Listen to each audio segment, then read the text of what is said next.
kapatid, final day na po ng ating ginagawa na Toyota Love Life na Corolla.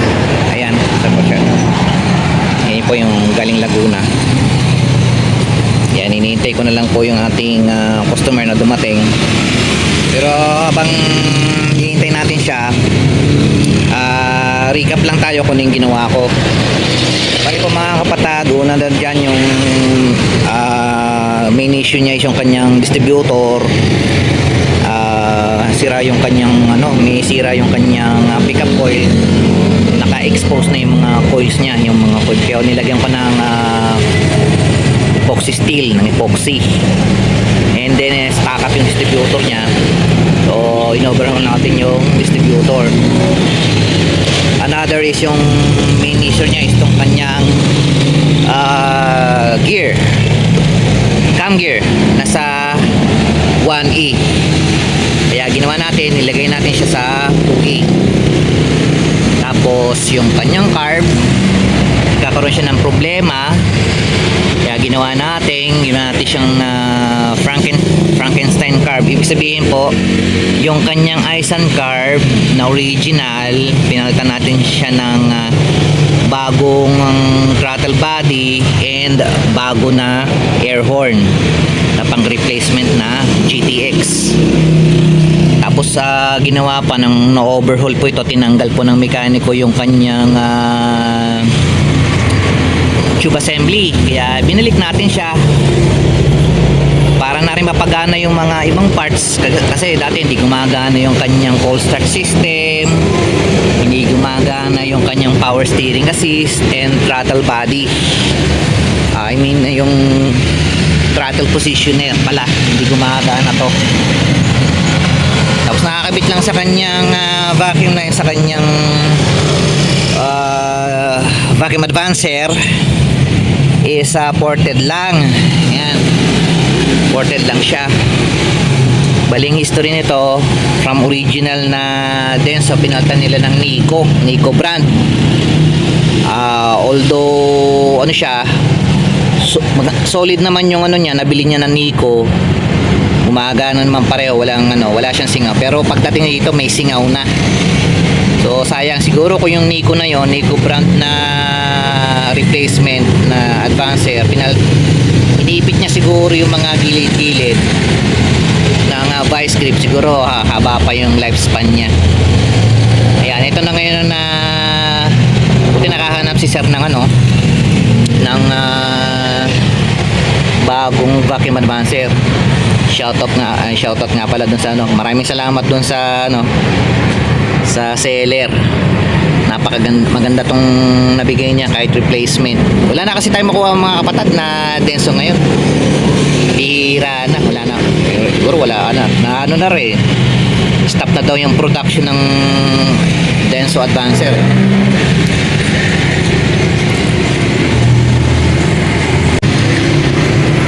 Pinapalitan na ni customer ng bagong high tension wires.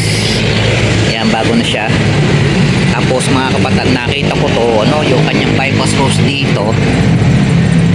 Kanyang bypass hose dyan. Dito, yung pa-letter L. Yan, yung pa-letter L na bypass hose. Tingnan natin kung mamagnify natin. Ito, itong hose na to. Ito.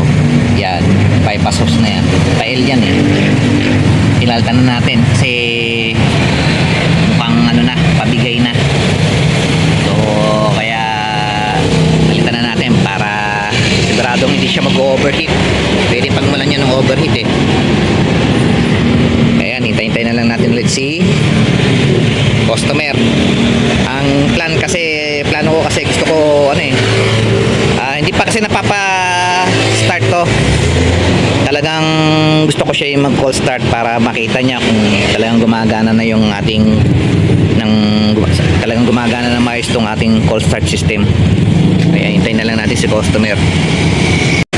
Yan, dumating na si customer. Pina-start niya. Yan, one click na siya. Kung makikita nyo, ayan, nag-engage na ating fast idle system. Nag-engage siya. Ang nasa manual, de-depress mo yung ano, down to the floor. Pag yun ang procedure, down to the floor, i-start mo. Pag i-start niya, hintay ka lang ng 10 seconds. Ready to go na daw. O sir, may ano na ba? 10 seconds na ba? Okay na, papalamigin na muna natin. Ay, pinitin ko na natin. Okay na. Hindi, okay lang naman din eh. Ano din? Depress mo nga, try mo i-depress. More than 10 seconds na yan, ano? O sige, depress mo. Tingnan natin kung magdi-disengage yung ano.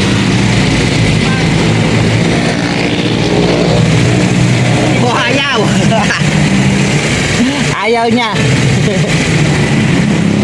So yung mga ano, talagang ganyan. 2 minutes. Hintay-hintay natin ang mga ano, mga ayun, 2 minutes, 3 minutes. Bago natin try na i-depress ulit.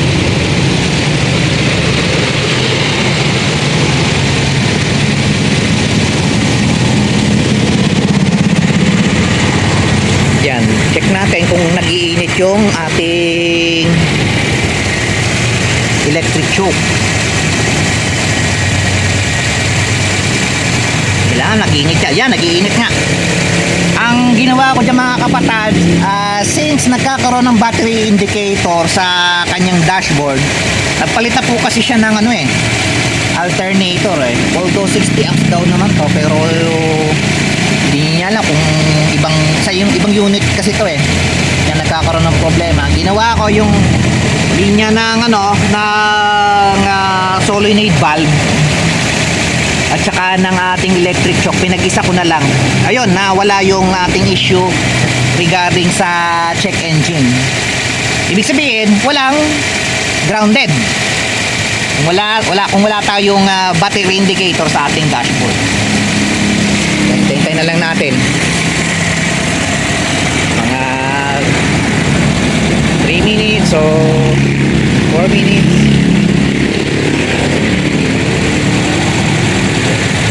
Minsan yung ginagawa ko pagka mga 1/4 na inaabante ko na. Pero yung nga pala sa akin naka idle up siya, yung call start idle up. Eto, hintayin nyo na lang na mga yun 2 to 3 minutes. Ganon din naman sa sa Wigo nga ganon kailangan i-warm up mo muna. Modelo yung Wigo na 2024 ng bayaw ko, kailangan hanggat meron pang naka indicator na yung sa temperature na kulay blue, hanggat naka-on pa yon, hindi niya pinapatakbo. Yun yung nasa manual yan parang hindi na under makina niya full start po yan mga kapatid. Ang niya, eto, tingnan natin yung niya, RPM niya. Kung full start, yan nasa 1,200, yan 1,200. Pwede pa tayong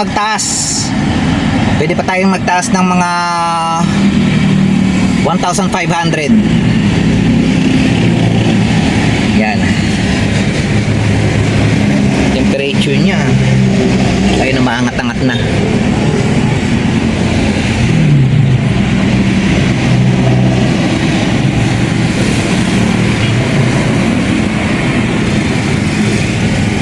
Ayan, na nagmo more than 1 to 9 temperature niya. Timing.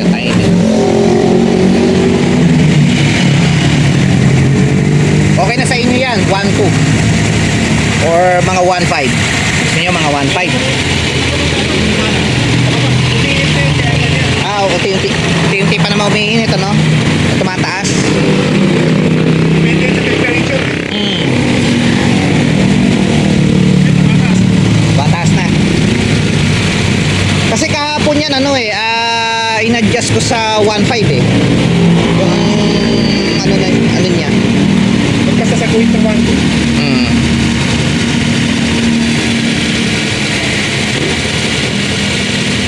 Tinaray ko nga na na tawag dito,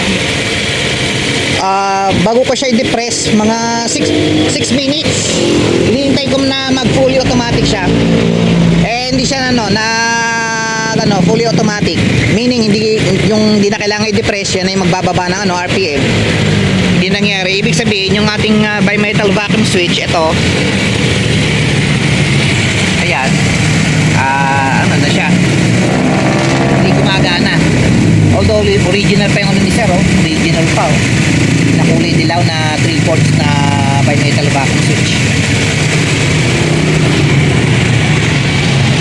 Ayan.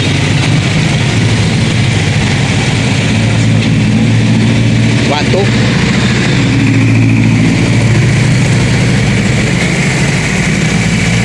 Kailangan kasi mainit na tong ano eh. Itong ano sa electric short. Para pag dinipress ko, balik na siya sa 800. I-depress natin, sir. Tingnan natin dito kung ano. Ayan. Ayan, bumaba na yung fast idle niya. Ayan, ito yung sa fast idle eh. Ayan, bumalik na sa normal RPM. Bumaba na. 800 siya.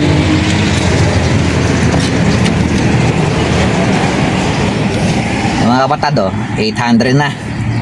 Ayos, napagana natin yung kanyang hold start. So, ganito po mga kapatid, ginawa ko sa pag-set ng kanyang ignition timing. Kailangan may timing light. Ayan, makikita nyo nasa ano na to. Lagay ko sa 10 degrees. Ba yun? Ayun.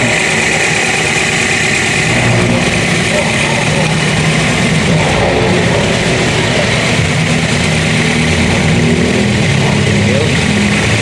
10 degrees. 10 degrees na siya.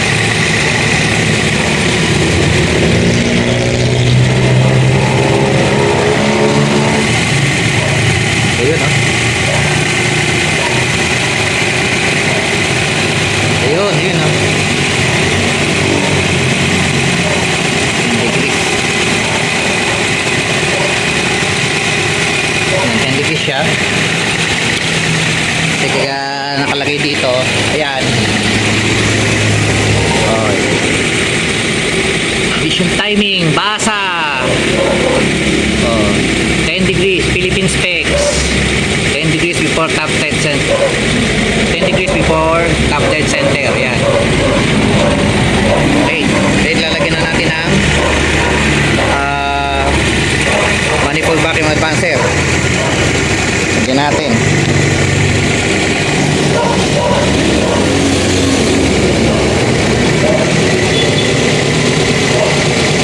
Ito yung kanyang sa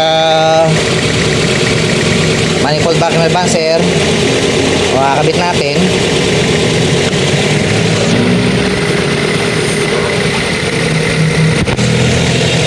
Yan, kinabit na natin. Tumaas yung reading niya, oh. Naging 22. Naging 22 inches of mercury. Then tingnan natin.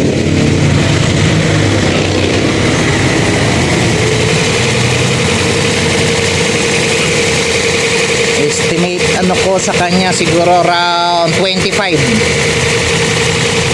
yung ano niya, yung timing niya.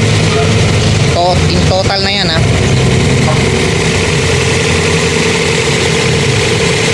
Hirap lang makita eh, mapakita. Pero yan, sa aking point of view, sa mga 25 yan.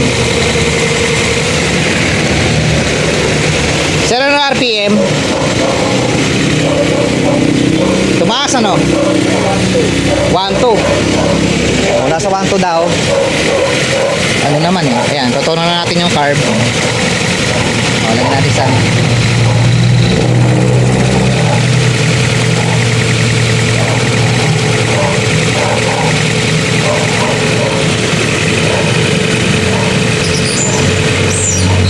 naka-engage yung ano niya, oh. Full start. Oh, bumaba. Kaya pala ano, nag-engage yung ano niya, full start niya. tumukod yung kanyang fast idle. Okay. So ngayon ay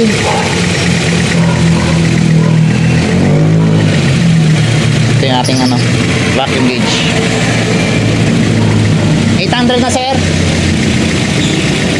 800, 850.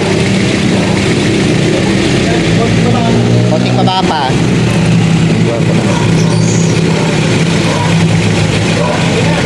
Okay na daw. So ito siya, nasa 21 ngayon.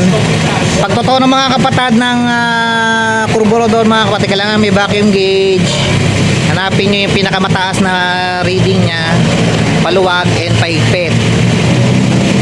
So tingnan natin yung pag nilalagay mo to ng ano, paluwag, dinadagdag mo gas. Pag paigpit, hangin. Ngayon, umandar yung kanyang fan, tigil tayo sa pagtotono. And please be reminded na huwag nyong ikakabit ang HIC valve kapag kayo nagtotono ng carb. Kasi mangingilam yan sa pagtotono nyo ng carb. Nililin out niya yung air and fuel mixtures. Yung ating air and fuel mixture. Kaya ginawa ko, ito yung hose niya, hinugod ko dito. Dito na rin ako naglagay ng ating vacuum gauge. Okay, tono natin. So sa paluwag, tingnan natin, luwagan natin. Tingnan natin kung yung 21 na yan, tataas pa yan.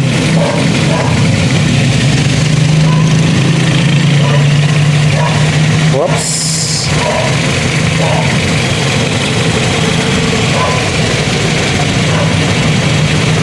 O wala.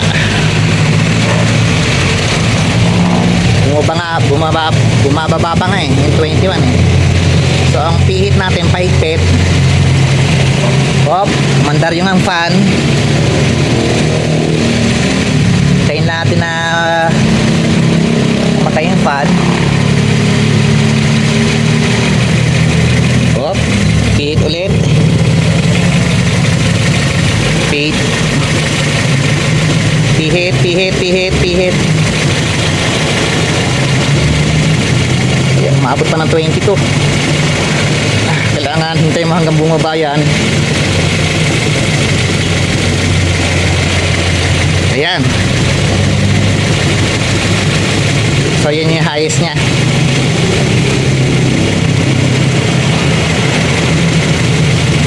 Medyo maigpit yung score dito. Kaya kita nyo, tumaas yung ano nya. Papalo pa natin ng 21.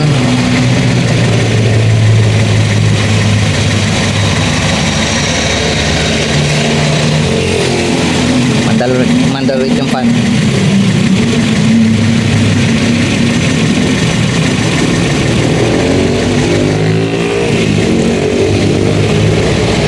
Okay, yan. Tapos yan, ganun lang mga gano. Pagpihit ng ano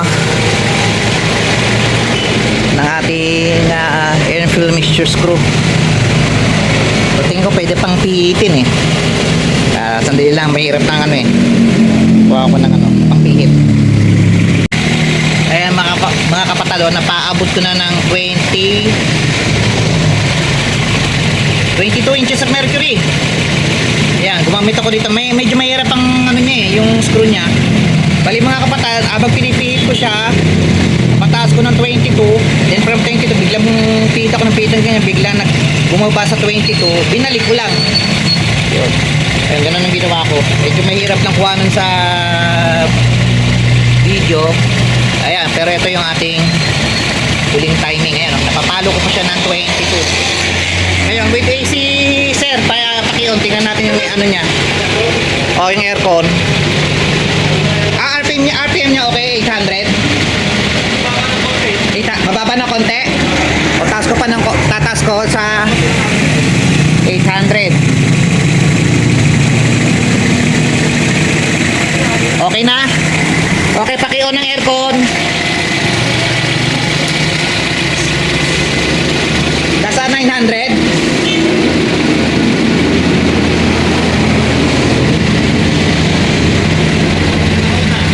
Anong RPM? Mababa. O yun, mababa siya. So mag-adjust tayo ng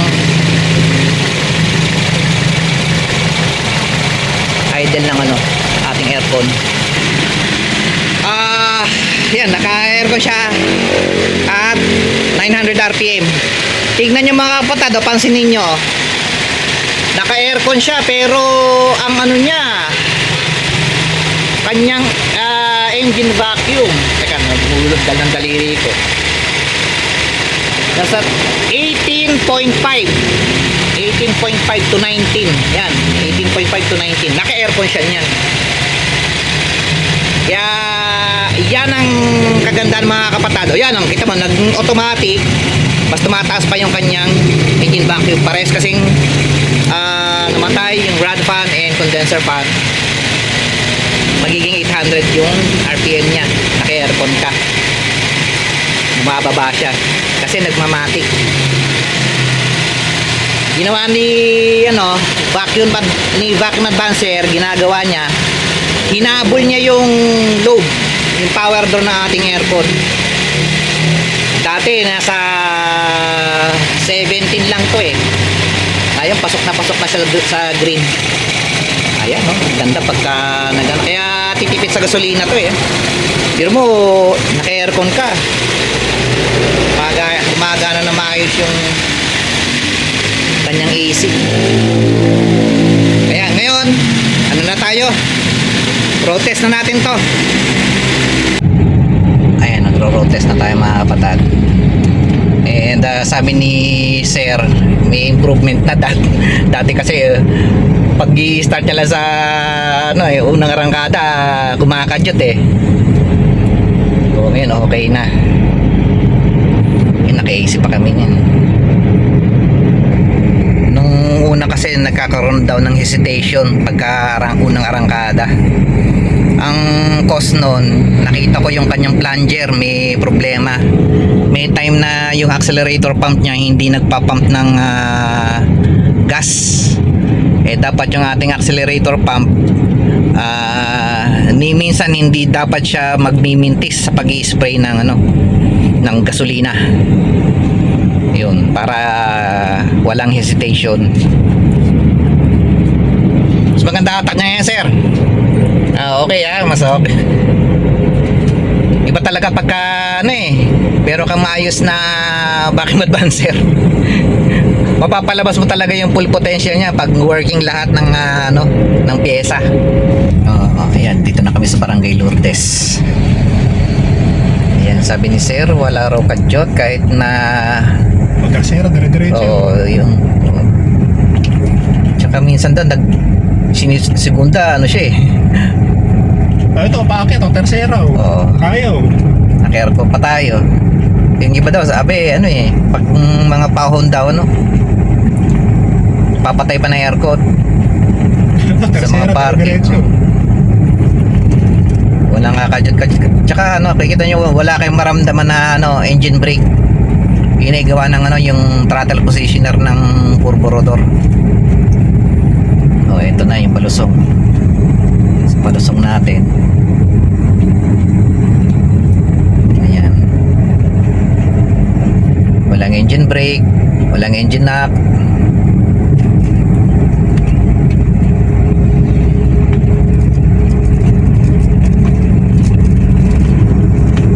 Ayan palusong yan, wala kang maramdaman na engine brake. Ayan. Dito ulit tayo, sir. Full stop. Tingnan natin ang aircon mo, RPM ng aircon galing sa hataw. Naka 900 pa. Yeah. Okay, yan, wala pa sa wala pa sa 1,000. Patay natin ang aircon, sir. Patay aircon. Ayun, wala rin sa mababa din yung RPM niya. Nasa mga 850, ganyan, 860, 858. Ayan, so okay, balik na tayo. So, dapat ganun mga kapatid. Pag galing kayo sa kahit hataw na takbo, pag stop nyo, ganun, hindi aabot ng ano, ng 1,000 o pataas ang RPM nyo with aircon at saka without aircon. Ayan, paahon, no? O yan, naka-tercera na. Okay siya. Pwede na itong pambagyo. Pwede mo nang iakit ng bagyo to. Laguna nga, nakarating din. Motor siya, diretso. Ayan. Dalawa pa tayo. Oo. Yung ano, taga ano, pinunupan niya yung ano sa ahon din daw to itong tuig. I-test naman natin to sa ano, sa highway. Yan. Pasok na kami. Okay.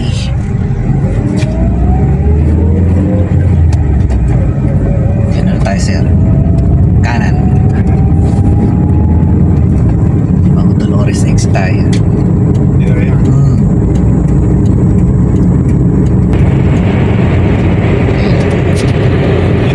Benta, 100. Madali niya na ma-reach yung ano, no? 100, ano? Ayan, almost 3,000, no? Almost 3,000. Lampas na ng 100, oh.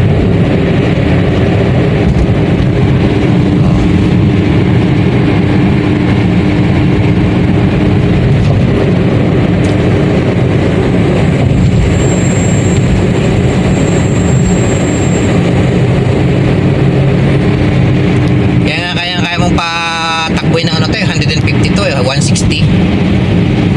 Market pa to. Oh, nasa manual nga yan, nakalagay sa manual 160. Pero yung iba naman napapatakbo nila ng 180. Mahaba. Pero kaya niya 180. Mahabang takbo. Pero 180 kaya. Ang 100 mo wala pang ano, no?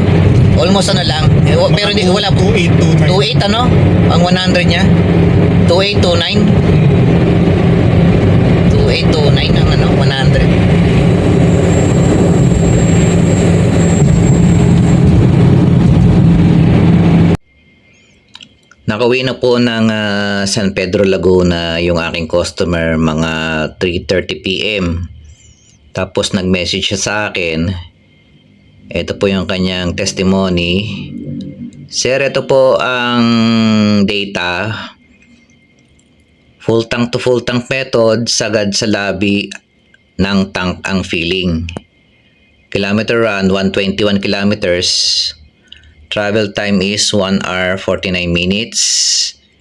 Engine speed maintained at around 2,500 RPM max during expressway. Cruising speed. Travel speed maintained at around 70 to 85 kilometers per hour with aircon. Yan, aircon. With aircon. Tapos yan, adjustment niya sa aircon. Fuel. Shell RON91 fuel save o yung regular na gasoline. Fuel consumption is 6.272 liters. Fuel economy 121 kilometers divide natin sa 6.272 liters is equivalent to 19.29 kilometers per liter. Yan. Results are quite impressive. This is my all-time high fuel economy record. Ayan mga kapatid. Yan daw yung pinakamataas niya na record. 19 kilometers per liter mga kapatid. Na-break ko na yung dating record ko. Ang dating record ko po is 16.7 kilometers per liter. Love life din. Yung love life ng taga Ilocos Sur and love life ng taga Quezon City. Ayan eh. O yan, ganyan po katipid mga kapatid ang 2E. Ayan, basta ho naibalik nyo siya sa standard specification, mataas ang compression ng makina. Ayan. Kaya po natin ng 19 kilometers per liter na fuel economy. Yun po mga kapatid, sana po nagustuhan niyo po ang aking video for today. Ito po si Kuya Makel saying, maraming salamat po. Maraming salamat sa Diyos.